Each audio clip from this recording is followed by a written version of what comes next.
तो hi students, आज हम लोग बात करने वाले हैं बिजनेस एनवायरनमेंट की। यूजीसी नेट पेपर 2 कॉमर्स का पार्ट है, मैनेजमेंट के अंदर भी आता है। इसके अंदर आज हम लोग पढ़ने वाले हैं बिजनेस एनवायरनमेंट का बेसिक्स। माइक्रो मैक्रो एनवायरनमेंट क्या होता है। बेसिकली हम लोग इंटरनल एक्सटर्नल एनवायरनमेंट पढ़ने वाले हैं। एक्सटर्नल के 2 पार्ट होते हैं, माइक्रो एंड मैक्रो, तो उसको पूरा डिटेल के अंदर समझेंगे। चलिए स्टार्ट। हाँ तो देखिए स्टूडेंट, स्टार्ट करते हैं। बिजनेस एनवायरनमेंट क्या होता है सबसे पहले ये समझते हैं। जिस एनवायरनमेंट में रह कर के हम लोग बिजनेस करते हैं वो बिजनेस एनवायरनमेंट होता है। मोस्टली एक्सटर्नल फैक्टर्स इसके अंदर होते हैं, जैसे कि the terms business environment refer to all those factor that are external to a business unit but impact business decisions. मतलब बिजनेस के डिसीजंस को इम्पैक्ट करता है, सारे के सारे एक्सटर्नल फैक्टर्स होते हैं। जैसे कि फॉर एग्जांपल मैं आपको समझाता हूँ, मैं अल्कोहल के बिजनेस में हूँ, मैं अल्कोहल बनाता हूँ अगर, तो मैं अल्कोहल बेचता हूँ, इंडिया के अंदर बिकती है, बाहर भी जाती है मेरी अल्कोहल। मान लेते हैं अगर लीगली ये इन्वायरमेंट क्रिएट हो गया या पॉलिटिशियंस ने बोल दिया कि आज से जो अल्कोहल कंजम्पशन है या अल्कोहल की बिक्री है वो सारा क्या हो जाएगा, इंडिया के अंदर बैन है। तो अगर वो इंडिया के अंदर बैन हो गया तो अब मैं क्या करूँगा, अब मेरे बिजनेस डिसीजन उस अकॉर्डिंगली चेंज होंगे कि ठीक है मैं अब इंडिया में रहते हुए अल्कोहल बनाऊंगा तो सही, जो मेरी फैक्ट्री है वो तो बनाऊंगा, लेकिन मैं इंडिया में नहीं बेचूंगा उस माल को। कहाँ बेचूंगा, एक्सपोर्ट करूंगा, बाहर के देशों में बेचूंगा। तो ये समझ में आती है बात। मतलब आपके जो एक्सटर्नल एनवायरनमेंट है वो पूरी तरह से आपके बिजनेस डिसीजन को इम्पैक्ट करते हैं। The business environment is surrounded by 2 components of environment, that is micro business environment and macro business environment।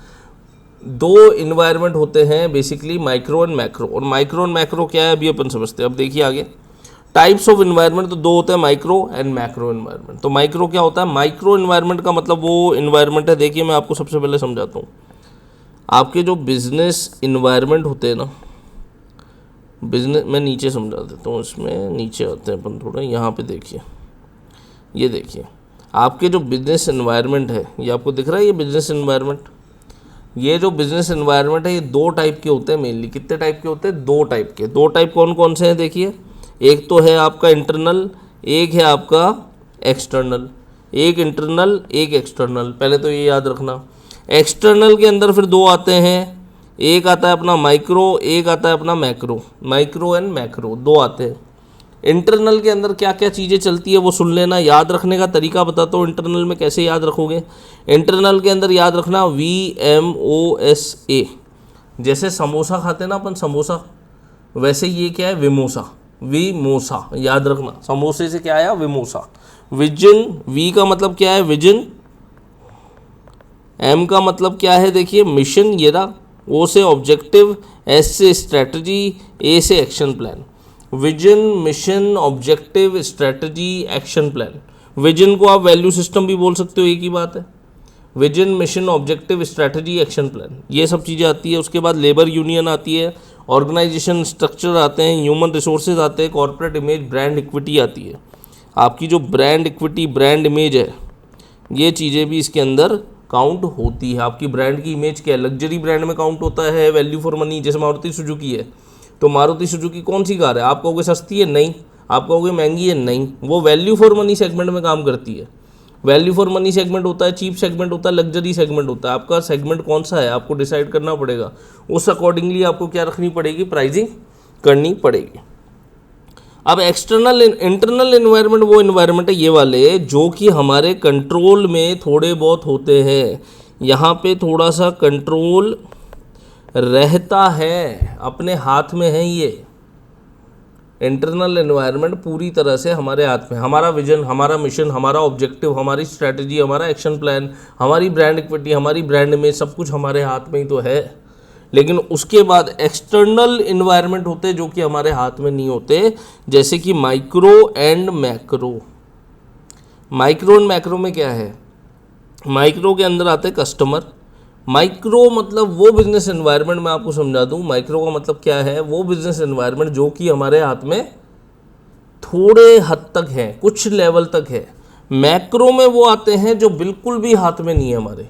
यानी अगर इन मैक्रो वाले बिजनेस एनवायरनमेंट के अंदर कुछ चेंजेस हुए तो हमारे हाथ में कुछ नहीं रहेगा। फिर बस हम अपनी क्या कर सकते हैं, इंटरनल स्ट्रैटेजीज़ को, इंटरनल एनवायरनमेंट को चेंज कर सकते हैं। Vision, mission, objective, strategy, action plan, brand equity, brand image, इनको चेंज कर सकते हैं।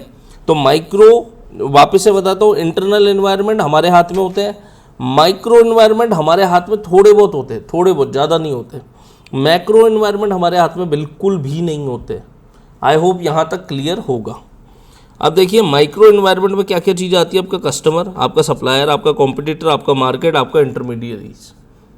कस्टमर क्यों? अब देखिए कस्टमर अपने हाथ में कैसे थोड़ा बहुत है वो समझिए। मान लीजिए मैं एक ऐसा प्रोडक्ट बेचता हूँ जो कि सब बेचते हैं। कोई ऐसा साबुन है, लक्स का साबुन है, जो मैं भी बेचता हूँ, ये भी बेचता है, ये भी बेचता है, 3-4 लोग बेचते हैं। तो अब जो एक पर्टिकुलर कस्टमर है वो रोज़ मेरी ही दुकान से साबुन आके लेके जाता है, वो किसी और की दुकान पे जाके साबुन नहीं लेता। क्यों? क्योंकि हो सकता है मेरा व्यवहार अच्छा हो, मैं उससे अच्छे से बातचीत करता हूँ, मैं उससे एक्सीलेंट कस्टमर सर्विस देता हूँ, मैं उसकी बात सुनता समझता हूँ, ये इन सब चीज़ों की वजह से वो मेरे पास आता है। तो मतलब एक्सीलेंट कस्टमर सर्विस मैंने दी, अपनी यूएसपी यहाँ पे थोड़ी क्रिएट करके मैंने कस्टमर को अपनी ओर अट्रैक्ट किया। ऐसे ही मैं सप्लायर को अट्रैक्ट कर सकता हूँ, ऐसे ही मैं इंटरमीडिएरीज, ऐसे ही मैं कॉम्पिटिटर को अच्छा कॉम्पिटिशन दे सकता हूँ। इन सब से भी इम्पैक्ट पड़ता है। ठीक है, अब देखिए मैक्रो के अंदर क्या क्या चीज़ें आती है। मैक्रो मतलब वो चीज़ें जो मेरे कंट्रोल में नहीं हैं बिल्कुल, जैसे कि इकोनॉमिक इन्वायरमेंट। कौन सा इन्वायरमेंट? Economic environment. इकोनॉमी जो होती है वो 3 तरह की होती है, आपको पता होगा शायद, बता देता हूँ मैं। इकोनॉमिक इन्वायरमेंट, ये 3 तरह की इकोनॉमी होती है। कौन कौन सी 3 तरह की इकोनॉमी है? एक होती है अपनी लिबरल या फ्री इकोनॉमी, एक होती है अपनी कमांड या सोशलिस्टिक इकोनॉमी, एक होती है अपनी मिक्स्ड इकोनॉमी। ठीक है, 3 तरह की इकोनॉमी होती है, 3 तरह के ही इकोनॉमिक इन्वायरमेंट है। अब जो अपनी इकोनॉमी है वो ही डिपेंड करेगी, उससे ही बनेगा अपना इकोनॉमिक इन्वायरमेंट। याद रखना क्या बोल रहा हूँ, अपनी इकोनॉमी किस टाइप की है उससे क्या बनेगा, अपना इकोनॉमिक इन्वायरमेंट बनेगा। तो अब जैसे कि लिबरल फ्री इकोनॉमी है, इसका एग्जाम्पल कौन है? इसका एग्जाम्पल है यूएसए। ये यूएसए में क्या होता है कि आप आओ, अपना बिजनेस करो, आपको जो भी बिजनेस करना है करो, नया बिजनेस आइडिया लाओ, आप अपना बिजनेस करो, आपको लोन देंगे, आपको पैसा देंगे, आपको सब कुछ मिल जाएगा, सारी फैसिलिटी मिल जाएगी। जो आप कमाओ उसमें थोड़ा बहुत टैक्स हमको दे देना, अगर आप नहीं कमाओ टैक्स मत देना। ज़्यादा टैक्स नहीं लेते, नॉमिनल थोड़ा बहुत टैक्स लेते हैं। कमांड सोशलिस्टिक इकोनॉमी क्या होती है? जैसे कि एग्जाम्पल इसका कौन है? एग्जाम्पल है इसका चाइना। चाइना में जैसे मान लो मैं जाके बोलता हूँ कि सर मेरे को है ना लाइसेंस चाहिए। कहता है किस चीज़ का लाइसेंस चाहिए? कहता है मैं पानी की बोतल बना के बेचूंगा। मैं क्या बेचूंगा? मैं वाटर बॉटल बना करके बेचूंगा। तो अब ये इसने क्या कहा, चाइनीज़ गवर्नमेंट ने मेरे को क्या कहा कि भैया वाटर बॉटल वाले तो हमारे पास बहुत हो गए, हमारे यहाँ चाइना में वाटर बॉटल का जितना कंजप्शन है और हम एक्सपोर्ट भी कर रहे हैं, तो जितनी हमको वाटर बॉटल चाहिए हमने उतनी बना ली है, हमको अब नया वाटर बॉटल बनाने वाला बंदा नहीं चाहिए। तो अब वो क्या करेंगे, वो कहेंगे कि देख अभी ऐसा है कि अभी जो एग्रीकल्चर है ना, एग्रीकल्चर है, इसके अंदर हमें नीड है लोगों की। तो अगर तू इसके रिगार्डिंग एग्रीकल्चर से रिलेटेड कुछ काम खोलता है तो हम तेरे को सब्सिडी दे देंगे, हम तेरे से टैक्स बहुत कम कर देंगे, बहुत कम लेंगे। शुरुआत में जब तू कमाएगा उस पर टैक्स ही नहीं लेंगे, तो इसको बहुत सारे बेनिफिट देंगे। मतलब सोशलिस्टिक या कमांड इकोनॉमी बोलती है, क्या बोलती है कि हमको वो काम करने हैं जो देश के लिए ज़रूरी है, अभी दूसरे काम हम नहीं करेंगे, जो देश के लिए ज़रूरी काम है केवल वो ही करेंगे। आई होप यहाँ तक क्लियर होगा। उसके बाद देखिए मिक्स इकोनॉमी क्या होती है। मिक्स इकोनॉमी के अंदर आता है जैसे कि हमारा भारत इंडिया। तो मिक्स इकोनॉमी का मतलब क्या हुआ, आप जो काम करना चाहते हैं वो ये करने देंगे, आपसे टैक्स लेंगे जैसे कि लेते थे लिबरल या फ्री इकोनॉमी में। लेकिन इसके अलावा एक और चीज़ करते हैं ये, वो क्या करते हैं कि थोड़ा सा अगर आप कोई ऐसा काम कर रहे हैं जो देश नहीं चाहता है, देश के फेवर में नहीं है, तो इस पर गवर्नमेंट क्या करेगी, टैक्स बहुत ज़्यादा ले लेगी। जैसे कि मान लीजिए आप कोई टोबैको प्रोडक्ट बना रहे, कुछ ऐसा बना रहे, या फिर कोई ऐसी चीज़ बना रहे जो बहुत अधिकता में बनाई जा चुकी है ऑलरेडी, आप उस काम में आ रहे हैं जिसमें पहले से ही बहुत सारे लोग हैं, और गवर्नमेंट अगर ऐसा नहीं चाहती तो क्या करेगी, आपसे बहुत ज़्यादा टैक्स उस पर चार्ज करने लग जाएगी ताकि आप उस इंडस्ट्री में एंटर ना हो पाओ। समझ रहे हो, ये मिक्स इकोनॉमी का काम होता है, दोनों के कंबाइंड फीचर इसके अंदर होते हैं। आई होप ये पूरा इकोनॉमिक बिजनेस एनवायरनमेंट जो है, इसमें एक्सटर्नल में इकोनॉमिक एनवायरनमेंट आपका क्लियर हुआ होगा। इसी तरह से आपके पॉलिटिकल एनवायरनमेंट होते हैं। पॉलिटिक्स और बिजनेस साथ साथ चलते हैं। अगर पॉलिटिकली एक बिजनेसमैन को सपोर्ट नहीं है तो आप काम अच्छे से अपना नहीं कर पाओगे। लीगली अगर मान लो गवर्नमेंट कोई ऐसी पॉलिसी लेकर के आ गई जो आपके बिजनेस को ही बंद कर दे, जैसे मैंने एग्जांपल दिया था अल्कोहल का, आप अल्कोहल का बिजनेस करते हैं और अल्कोहल जो है वो बैन कर दे गवर्नमेंट, तो बिजनेस करोगे कैसे? तो लीगल एनवायरनमेंट बहुत मैटर करता है, उसके लिए भी पॉलिटिकल एनवायरनमेंट आपका अच्छा होना चाहिए, पॉलिटिकल सेटिंग आपकी अच्छी होनी चाहिए। उसके बाद देखिए आपके डेमोग्राफिक आता है। अब देखिए इसको डेमोग्राफिक को मैं एक्सप्लेन करता हूँ, डेमोग्राफिक और सोशो कल्चरल एनवायरनमेंट क्या है, तो इसको हटा देते हैं और आपको एक्सप्लेन करते हैं फिर।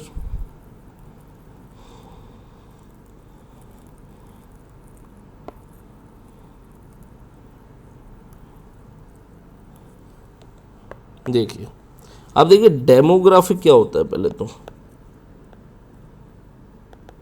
डेमोग्राफिक एनवायरनमेंट का मतलब होता है जहाँ पर हम sex, age, income, population, national income distribution, national income का डिस्ट्रीब्यूशन, ये सब चीज़ें जहाँ हम देखते हैं, आप मेल हैं, फीमेल है, ट्रांसजेंडर हैं, क्या है, आप वो सब चीज़ें देखते हैं। एज, आपकी इनकम, आपकी पॉपुलेशन, नेशनल इनकम का डिस्ट्रीब्यूशन कितना है, आपके सपने कैसे हैं, आप कैसे प्रोडक्ट को कंज्यूम करना चाहते हो, कैसा प्रोडक्ट कंज्यूम करना चाहते हो, आपकी एस्पिरेशंस कैसी हैं, आपकी एस्पिरेशंस कैसी हैं, जिस देश में मैं काम कर रहा हूँ उसके डेमोग्राफिक एनवायरनमेंट में क्या चीज़ें कंज्यूम करना चाहती है वहाँ की जनता, वो सब चीज़ें सोचना किसके अंदर काउंट में आता है? डेमोग्राफिक एनवायरनमेंट के अंदर काउंट आता है। अगर मैं किसी ऐसे बिजनेस में हूँ जहाँ पर बीफ यानी गाय का मांस बेचा जाता है या गाय के मांस से बने हुए प्रोडक्ट बेचे जाते हैं, तो आपको क्या लगता है कि इंडिया जो है उसके लिए सही मार्केट है? नहीं है। वो कहाँ बिकेंगे? वो जो लोग गाय भक्षण करते हैं अमेरिका वगैरह, चाइना वगैरह, वहीं पे बिकेंगे, ये यहाँ पे नहीं बिकेंगे। समझ रहे हैं आप?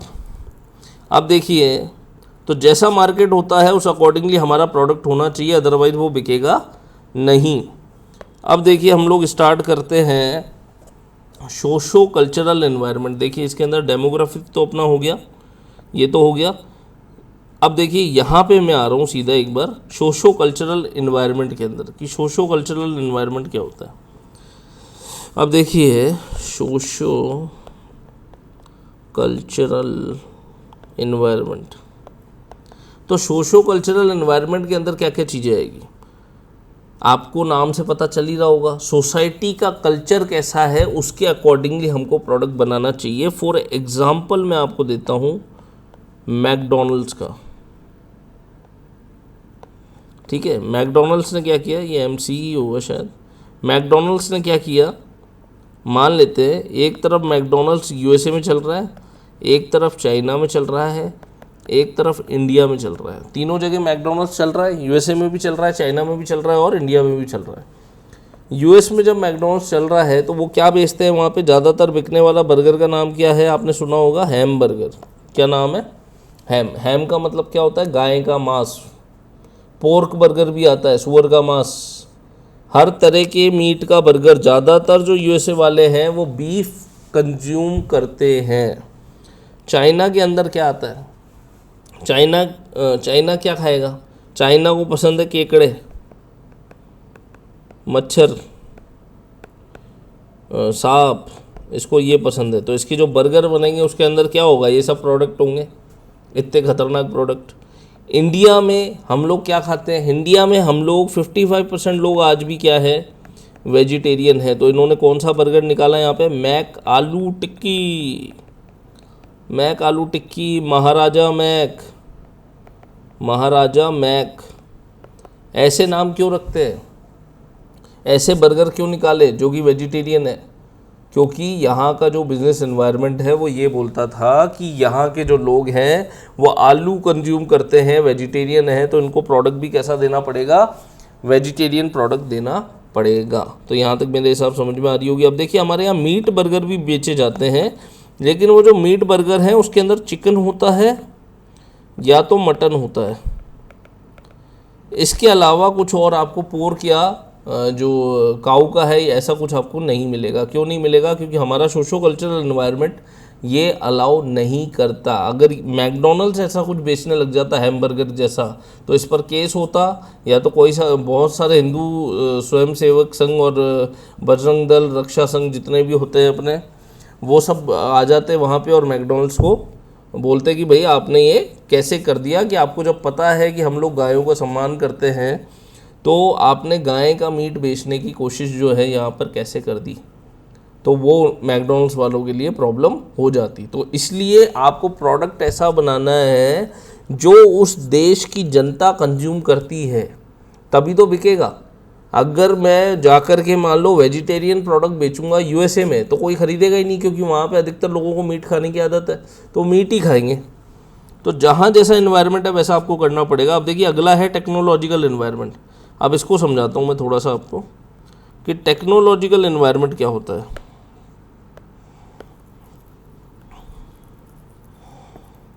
इसको हटा देते हैं और अब मैं आपको इसके अंदर टेक्नोलॉजिकल एनवायरनमेंट समझाता हूँ कि क्या होता है। ध्यान से सुनिएगा। देखिए टेक्नोलॉजिकल एनवायरनमेंट, अब मेरी बात सुनिए ध्यान से।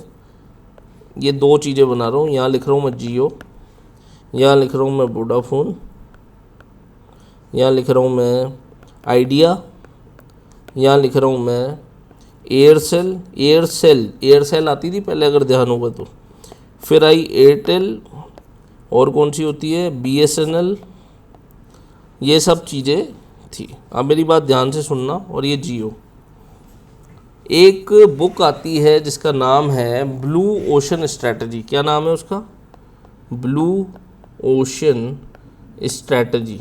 ये जो ब्लू ओशन स्ट्रैटेजी है, हार्वर्ड बिजनेस रिव्यू की बुक है। इसके अंदर ये बताया गया है कि कैसे आप कुछ ऐसे काम करते हैं या कोई ऐसा प्रोडक्ट बनाते हैं जो बिल्कुल यूनिक हो और जिसमें कोई कंपटीशन ना हो, या कंपटीशन हो भी तो आप कंपटीशन को सबड्यू करके आगे बढ़ जाओ। तो ऐसा कैसे होगा अब मैं आपको बताता हूँ। रिलायंस जियो ने ऐसा कैसे किया। Vodafone, idea, Aircel, Airtel, BSNL, ये जो लोग थे, ये लोग फ्री कॉलिंग नहीं देते थे। ये लोग इंटरनेट जो देते थे वो 2 GB देते थे महीने के अंदर। इन लोगों का नॉर्मल पैकेज 250 रुपये 300 रुपये था, जिसके अंदर 2 या 3 GB का नेट मिलता था। ये लोग जिस टेक्नोलॉजी पे काम करते थे वो था 3G। कौन सी टेक्नोलॉजी पे काम करते थे? 3G। अब जियो आया, जियो ने सीधा 4G टेक्नोलॉजी दी, सीधा अनलिमिटेड नेट दे दिया, नेटवर्क यानी इंटरनेट दे दिया। और क्या दे दिया? अनलिमिटेड कॉलिंग दे दी, 100 SMS फ्री दे दिए पर डे के। और जब इनिशियली जियो आया था तो पहले 2 साल, फर्स्ट 2 ईयर्स में इन्होंने एक भी रुपया चार्ज नहीं किया, बिल्कुल फ्री कर दिया। तो क्या हुआ? जियो का प्रोडक्ट चलने लग गया। मतलब इसने एक ब्लू ओशन क्रिएट कर दिया, क्योंकि सबसे तेज इंटरनेट, मतलब ये लोग 3G टेक्नोलॉजी पे काम कर रहे थे, इसने सीधे किस पे काम किया? 4G टेक्नोलॉजी पे। तो इसने एक टेक्नोलॉजी आगे काम किया और इसने फ्री दिया, कस्टमर को एक्वायर किया, कस्टमर को एक्वायर करके इसने क्या कर दिया? आगे बढ़ गया। इसने जब तक वो लोग 4G पे आते, वोडाफोन, एयरटेल, एयरसेल, आइडिया वगैरह, ये जब तक 4G पे आते तब तक इसने 4G मार्केट को कैप्चर तकरीबन कर लिया। दूसरी चीज़ इसके अंदर क्या हुई थी इसी केस के अंदर, अगर मैं आपको ये केस भी बता दूं तो आपको ध्यान आएगा कि ये जितने भी वोडाफोन, आइडिया, एयरटेल वेटेल ये सब थे ना, इन्होंने क्या किया था? ये चले गए थे ट्राई के पास। ठीक है, ट्राई कौन है? अपेक्स बॉडी है किसके अंदर? अपेक्स बॉडी है ट्राई। किसकी अपेक्स बॉडी है? ये टेलीकॉम कम्युनिकेशन जो है ना, इसके अंदर काम करती है। इसकी अपेक्स बॉडी गवर्नमेंट बॉडी है, तो ये रेगुलेट करती है इनको। तो इसने क्या किया? एयरटेल ने, वोडाफोन ने, आइडिया ने, ये तीनों मिल गए और ये पहुंच गए ट्राई कि ये जो कर रहा है ना, ये जो जियो काम कर रहा है, ये जियो क्या कर रहा है, ये अब्यूज ऑफ डोमिनेंट पोजीशन कर रहा है, अब्यूज ऑफ डोमिनेंट पोजीशन कर रहा है। अभी जब मैं आपको कंपटीशन एक्ट 2002 पढ़ाऊंगा तब आपको पता पड़ेगा कि मैं क्या बोल रहा हूँ।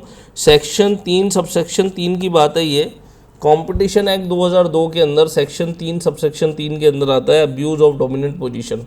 तो इन्होंने ट्राई के पास जाकर के क्या बोला कि जियो जो है अपनी पावर का मिसयूज़ कर रहा है और पूरे परफेक्ट मार्केट की कंडीशन को ख़राब कर रहा है और ये गलत तरीके से कस्टमर्स को अक्वायर कर रहा है उनको फ्री में अपना नेट वगैरह ये सब दे करके। तो ट्राई ने जब केस देखा तो उनको ये समझ में आया कि अब्यूज़ ऑफ डोमिनेंट पोजीशन का मतलब होता है कि जब कोई किसी इंडस्ट्री में डोमिनेंट हो, तो जियो तो नया नया आया था, जियो तो डोमिनेंट नहीं था, डोमिनेंट तो कौन था, एयरटेल था। अगर एयरटेल फ्री देता तो एयरटेल पे केस होता, लेकिन जियो डोमिनेंट नहीं था तो जियो पे केस नहीं हो सकता था। ये तो अभी आया ही था, इसने तो 10-15 करोड़ कस्टमर ही एक्वायर किए थे, तो इस पर कुछ नहीं हुआ। ये इसने 2 साल तक फ्री दिया जियो ने और उसके बाद ये पेमेंट पे आया, इसने पैसे लिए 2 साल बाद और फिर इसने पैसे भी अच्छे खासे लिए और उसके बाद इसके कस्टमर फिक्स हो गए और 4G की अच्छी स्पीड दे दी तो इसके कस्टमर क्या है, लॉयल रह गए, सेट हो गए। फिर इन्होंने फाइबर अपना चालू किया, जियो नेट फाइबर चालू किया, तो फाइबर आज आप देख रहे हो हर घर घर में लगा हुआ है, तो उससे इनका चल पड़ा काम। तो ऐसे करके इनका बिजनेस सक्सेसफुल हुआ। तो ये था बात टेक्नोलॉजिकल इन्वायरमेंट की। अब आप बात समझिए, अगर मैं किसी ऐसे बिजनेस में अभी हूँ जो कि टेक्नोलॉजी ड्रिवन है, वो क्या है, टेक्नो ड्रिवन अगर वो है, टेक्नोलॉजी ड्रिवन अगर वो है काम, तो आप मुझे बताइए कि अगर नेट नहीं होगा तो मैं काम कैसे करूँगा। जैसे मैं ऑनलाइन पढ़ा रहा हूँ आपको, अगर नेट मिलता पूरे महीने का 2 GB 3 GB तो ऑनलाइन कोर्सेज जो बिक रहे हैं वो बिकते क्या, जो आप लोग वीडियोस देख रहे हैं वो देख पाते क्या, कोई भी चीज़ आप एक्सेस कर रहे हो ऑनलाइन कर पाते क्या, नहीं कर पाते। तो टेक्नोलॉजिकल इन्वायरमेंट कितना ज़्यादा इंपॉर्टेंट है, समझ में आया। आई होप यहाँ तक क्लियर होगा, ठीक है। तो ये अपन ने आज अब पूरे पढ़ लिए हैं बिजनेस एनवायरनमेंट के, internal environment, external environment. External में 2 आते हैं, माइक्रो एंड मैक्रो। माइक्रो कुछ हद तक अपने कंट्रोल में होते हैं, मैक्रो बिल्कुल कंट्रोल में नहीं होते। इंटरनल एनवायरनमेंट पूरी तरह से हमारे हाथ में होते हैं। आई होप यहाँ तक क्लियर होगा। वीडियो अगर अच्छा लगे तो लाइक शेयर कमेंट सब्सक्राइब जरूर करें। मिलता हूँ आपसे नेक्स्ट वीडियो में।